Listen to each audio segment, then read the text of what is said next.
Previously, the group was able to banish the shadow spawn in the kobold's makeshift temple without too much issue, and they received a little boost of various types in the aftermath. Reverend Tive also gave them a few alchemical supplies and thanks for helping close up the hole in the floor that the shadow spawn had created, since all exchanges needed to be equitable. They moved into the next room, which was filled with various pools of lava. As they entered, the drum rhythm that the group had been hearing was very loud, and Ryland shifted into a half-kobold-type creature as the curse properly took hold. He was surprisingly excited about that until he realized that his intelligence shrank a bit in the process. The kobold in that room was named Audit, and they explained that the group essentially needed to solve a logic puzzle to get to the other side of the room. They were each given a number based on how well they could jump, ones that related to how much ice in a magic lantern would melt when getting each of them from one side of the room to the other. After some back and forth and some additional melted ice to help a kobold named Sneaky who'd gotten stuck, the group was able to solve the puzzle and move on. In the next room was a small railway platform.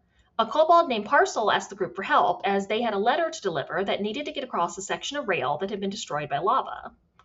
The rules were strict. Mail moves by cart, on rails, in one motion, unopened.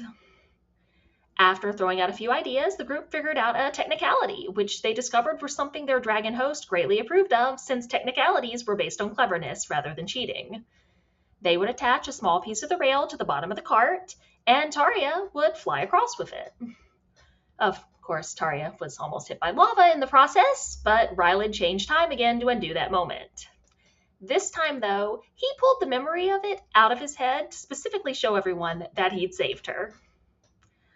Parcel thanked them for their help and advised them that kobolds weren't allowed in the next room, at least not full kobolds, so Ryland was fine for the time being. It had been closed for a very long time.